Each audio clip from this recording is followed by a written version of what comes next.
ज्यादा उम्मीदें हैं। तो आज 7वीं बार बजट पेश करेंगी निर्मला सीतारमण और अपने आप में एक रिकॉर्ड होगा। पहला बजट 2019 में उनकी तरफ से पेश किया गया था और आज वो 7वां बजट पेश करेंगी। तो आज पेश होने वाले बजट से जनता को काफी ज्यादा उम्मीदें हैं। तो वित्त मंत्री का आज रिकॉर्ड 7वां बजट होगा। इससे पहले 1 फरवरी 2024 को उन्होंने बजट पेश किया था और अंतरिम बजट था वो। अब मोदी सरकार एक बार फिर से सत्ता में आई है, तो जो वादे किए गए थे सरकार की तरफ से, देश की जनता से, देश की महिलाओं से, देश के किसानों से और युवाओं से, उन वादों पर खास फोकस रहेगा। देश के विकास पर, देश के इंफ्रास्ट्रक्चर पर क्या कुछ घोषणाएं आज के इस आम बजट में की जाती हैं, इस पर देश भर की निगाहें हैं। हालांकि उम्मीदें भी बहुत ज्यादा हैं, क्योंकि तीसरी बार देश की जनता ने प्रधानमंत्री को देश की सत्ता सौंपी है। तो इस बार क्या कुछ तोहफा जनता के लिए हो सकता है, यह भी देखना बेहद दिलचस्प रहने वाला है। बहुत सारे वादे भी सरकार की तरफ से किए गए थे चुनाव से पहले। उन वादों के लिए कितना पिटारा सरकार का खुलता है, देखना होगा। टैक्स पेयर्स को सबसे ज्यादा राहत की उम्मीद है और जो टैक्स लिमिट है, जो मिडिल क्लास सबसे ज्यादा टैक्स भरता है, उसको सबसे ज्यादा उम्मीदें कि जो टैक्स लिमिट है उसे बढ़ाया जाए ताकि आम जनता को थोड़ी राहत मिले। किसानों के लिए क्या कुछ इस बजट में हो सकता है, किसानों को बहुत ज्यादा उम्मीदें हैं इस बजट से। देश की महिलाओं को भी इस बजट से काफी ज्यादा उम्मीदें हैं।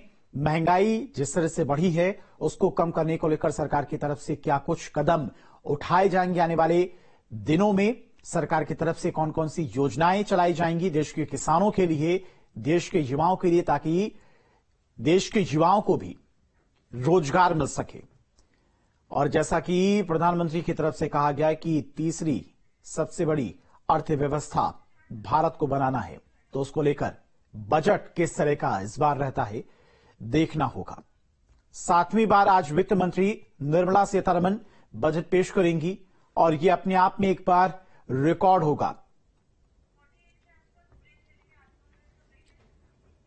तो वित्त मंत्री का रिकॉर्ड 7वां बजट आज होगा और इस बजट पर पूरे देश की निगाहें हैं।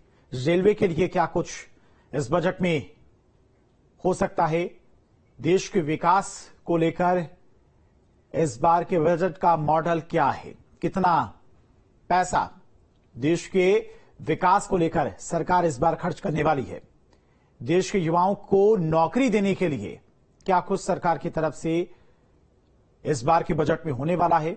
किसानों को काफी ज्यादा उम्मीदें हैं, क्योंकि तीसरी बार देश की सत्ता प्रधानमंत्री मोदी के हाथों में देश की आम जनता ने दी है। तो इस बार का बजट भी बेहद खास होने वाला है।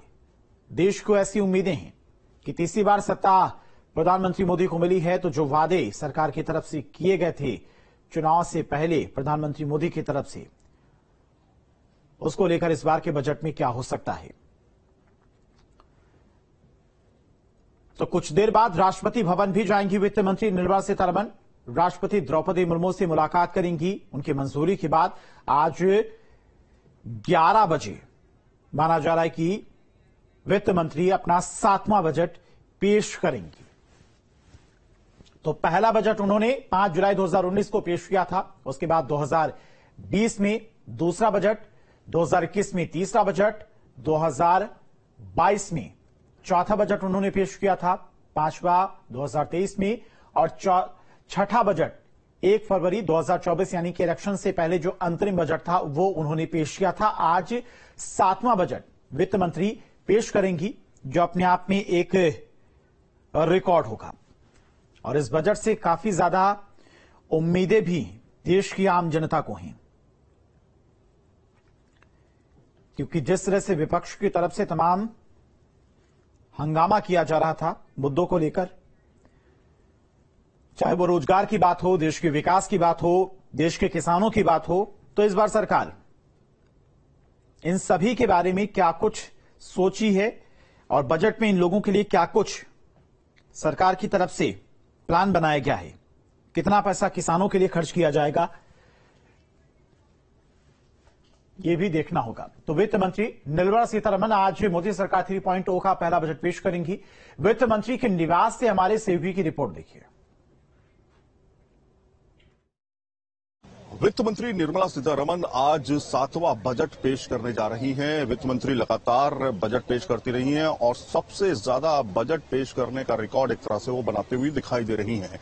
लेकिन इस बार के बजट में आम जनता को खासतौर पे उम्मीदें हैं, क्योंकि अंतरिम बजट में बहुत बड़ा बदलाव नहीं किया गया था। खासतौर पे मिडिल क्लास जिसकी इनकम 5 लाख से 15 लाख के बीच होती है, उसको सबसे ज्यादा इंतजार रहता है कि आखिर बजट में टैक्स छूट की सीमा को कितना बढ़ाया जा रहा है, निवेश की सीमा को कितना बढ़ाया जा रहा है, एटीसी के अंतर्गत क्या बदलाव किया जा रहा है। ऐसे तमाम चीजों को लेकर के नजर रहती है। लेकिन इस बार नजर खासतौर पे आयुष्मान स्कीम, जिसमें 5 लाख रुपए तक का जो इलाज कराया जाता है, उसको लेकर के भी है, क्योंकि 70 साल तक के बुजुर्ग जो है उनको इस बार 5 लाख रुपए तक का स्कीम के अंतर्गत उनको कवर किया जाएगा, चाहे वो कोई भी हो, उसमें कोई सीमा नहीं है।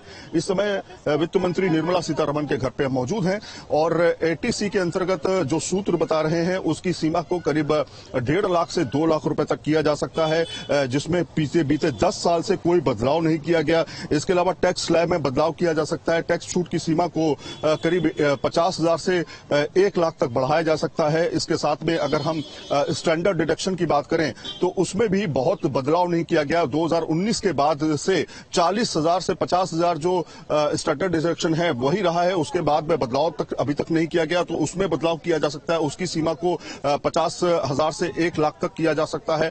इसके साथ में इंफ्रास्ट्रक्चर को बढ़ाने, रेलवे में सुरक्षित रेलवे को बेहतर करने के लिए 10,000 कोचेस जो बनाए जाएंगे, उसके लिए रेलवे को ज्यादा पैसा एलोकेट किया जा सकता है। पिछली बार देखिए 2,40,000 करोड़ रुपया जो है रेलवे को दिया गया था इंफ्रास्ट्रक्चर के लिए। इस बार भी अच्छा खासा बजट में एलोकेशन रेलवे के लिए किया जा सकता है। स्वास्थ्य इंफ्रास्ट्रक्चर पे सरकार का बहुत ज्यादा जोर रहेगा। इस बार स्वास्थ्य को लेकर के सरकार बड़ी घोषणाएं कर सकती है, अलग अलग तरह के अस्पताल, टेक्नोलॉजीज को इस्तेमाल करने के लिए, और साथ में एमएसएमई को जो है छूट बढ़ाने की बात इस बार के बजट में देखने को मिल सकती है। किसान सम्मान निधि जो है उसको बढ़ाने पर फैसला हो सकता है। किसान सम्मान निधि जो अभी तक 6,000 है उसको 8,000 से 12,000 के बीच किया जा सकता है। तो इस बार का बजट बहुत ज्यादा लोक लुभावन तो नहीं होगा, क्योंकि सरकार अब चुनाव से बाहर आ चुकी है। पहला एक बजट होगा एक तरह से मोदी सरकार 3.0 का। तो कहीं ना कहीं ये जरूर है कि सरकार के सामने जो चुनौतियां हैं, जिसमें रोजगार एक सबसे बड़ी समस्या है, पेपर लीक वाला मामला सबसे बड़ी समस्या है, उसको लेकर के भी इस बार के बजट में कुछ देखने को मिल सकता है। लेकिन खास बात यह है कि सरकार के सामने अब जो चुनौती है वो ग्रोथ रेट को मेंटेन करना, यानी 6.5 से 7% जो ग्रोथ रेट होगी उसको मेंटेन करना, महंगाई को कम कर पाना, खाद्य सुरक्षा को बेहतर कर पाना, और साथ में जो 78 लाख नौकरियां हर साल देने की बात कही गई है आर्थिक सर्वेक्षण में, उसको भी अचीव कर पाना। ये एक बड़ी चुनौतियां सरकार के सामने होगी। वित्त मंत्रालय में जिस तरह से बजट की तैयारियां पूरी कर ली गई हैं, 11 बजे वित्त मंत्री निर्मला सीतारमण बजट पेश करेंगी और उससे पहले कैबिनेट की बैठक होगी और उसके बाद जो है आम आदमी का बजट जो है वो पूरे आंकड़ों के साथ सामने आ जाएगा। वीडियो जर्नलिस्ट राकेश रावत के साथ सईद आमिर हुसैन, न्यूज।